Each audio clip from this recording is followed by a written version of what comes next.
नमस्कार, capital TV देख रहे हैं। मैं हूं आपके साथ शिवानी रतू। बंगाल की सियासत में पारा हाई है। सत्ता के गलियारों से लेकर सरहदों तक अब सिर्फ और सिर्फ एक्शन की गूंज है।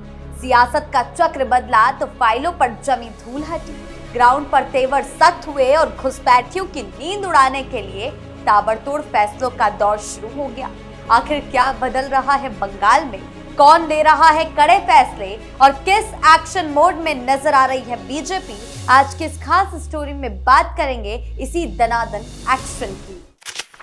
पॉलिटिकल एक्शन से हड़कंप, एक्शन मोड में जांच एजेंसियां, ईडी सीबीआई ने कसा शिकंजा, अभिषेक बनर्जी के घर बुलडोजर। सीबीआई और ईडी के शिकंजे की सबसे पहले बात करें तो इसमें कई दिग्गज फंसे हैं। अभियोजन मंजूरियों के मिलने से शिक्षक भर्ती घोटाले, नगर पालिका भर्ती घोटाले और करोड़ों रुपए के बैंक धोखाधड़ी मामलों से जुड़े लंबित पड़े उच्च स्तरीय मुकदमों का रास्ता साफ हो गया। पूर्व शिक्षा मंत्री पार्थ चटर्जी से जुड़े मामलों के साथ साथ अन्य वरिष्ठ नेताओं और पूर्व मंत्रियों पर कानूनी शिकंजा और अधिक कस गया। जांच एजेंसियों ने अपनी फाइलों को खंगालते हुए कई और संदिग्ध पर ताबड़तोड़ छापेमारी शुरू की, जिससे राजनीतिक गलियारों में हड़कंप मचा हुआ है। संपत्तियों और आवासों पर नोटिस और दबिश दी गई। सत्ता के गलियारों में चर्चा का विषय बने बड़े नेताओं, जिनमें सांसद अभिषेक बनर्जी से लेकर ममता बनर्जी, पार्टी के स्थानीय स्तर के कई कद्दावर नेता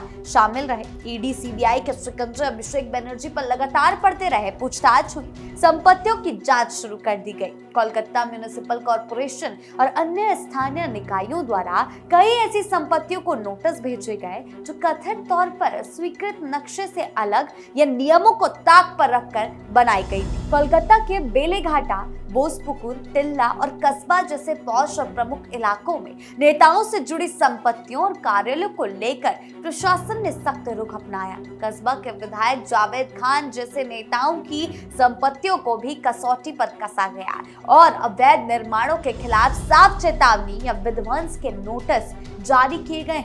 सांसद और ममता बनर्जी के भतीजे अभिषेक बनर्जी के अवैध रूप से निर्मित कार्यालय को भी ध्वस्त करने के लिए बुलडोजर एक्शन हुआ। इस 5 मंजिला दफ्तर को गिराने के लिए 3 बुलडोजर चलाए गए। अभिषेक बनर्जी का यह दफ्तर दक्षिण 24 परगना के अमताला बारुईपुर रोड पर स्थित है। प्रशासन ने इस बिल्डिंग को तोड़ने के लिए पहले भी नोटिस जारी किया था, लेकिन इस पर अभिषेक बनर्जी की ओर से कोई जवाब नहीं दिया गया, तो प्रशासन ने इसको ढहाने का काम किया। 24 परगना हाउस स्थित ऑफिस को ढहाया गया।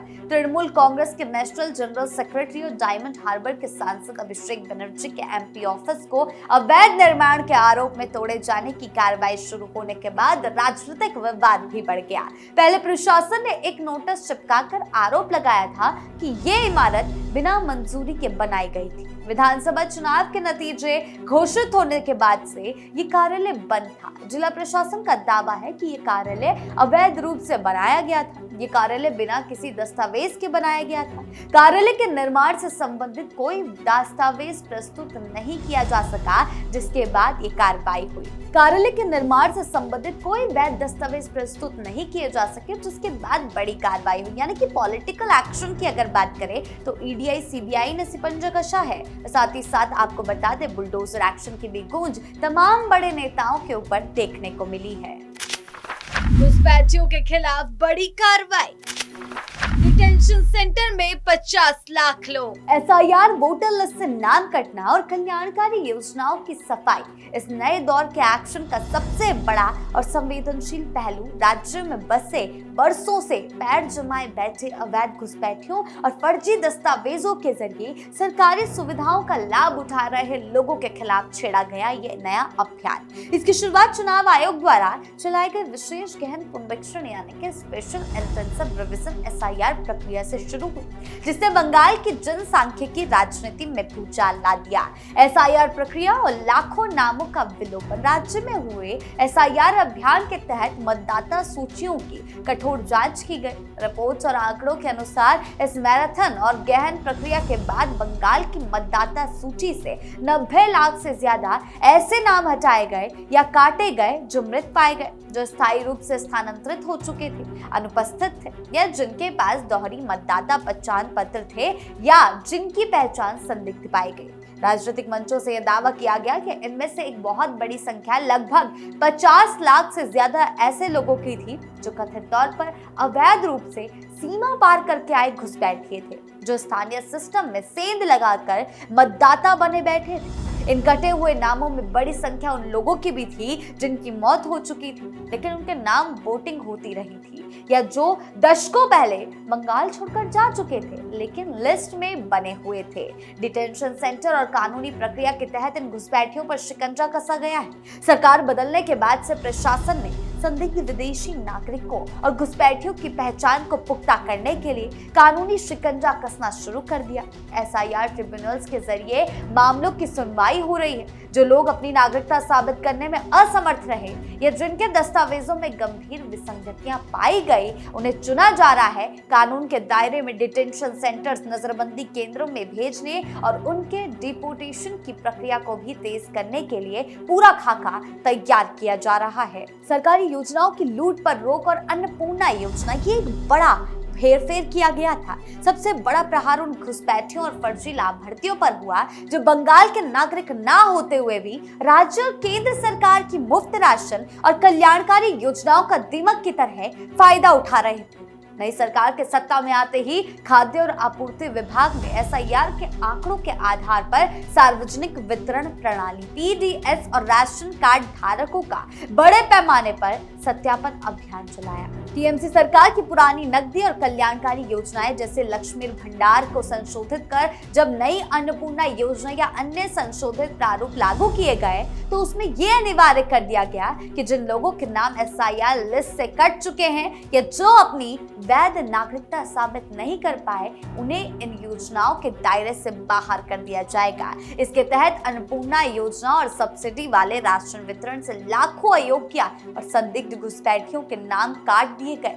महिलाओं को मिलने वाले वित्तीय लाभों और मुफ्त खाद्यान्न वितरण में ये सुनिश्चित किया जा रहा है कि इसका लाभ, इसका फायदा केवल वास्तविक भारतीय नागरिकों तक ही सीमित रहे, जिससे सरकारी खजाने को चूना लगाने वाले अनधिकृत शरणार्थियों और घुसपैठियों की आर्थिक जड़ें हिल जाए।